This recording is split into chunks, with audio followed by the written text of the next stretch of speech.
একটা বাস্তব চরম সত্য ঘটনা।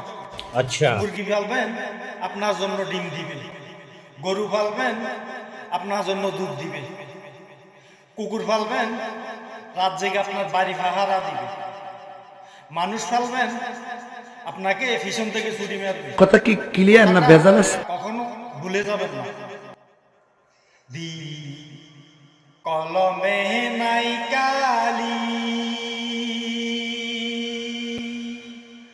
আমার ওই ফাটা কপালে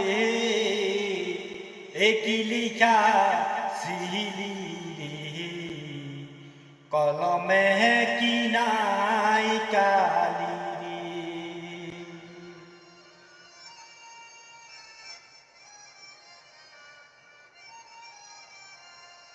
বিধি কলমে নাই কালি, আমার ওই ভাটা কপালে একই লিখা ছিলি রে, কলমে কি নাই কালি রে। समझ रहे हो ना?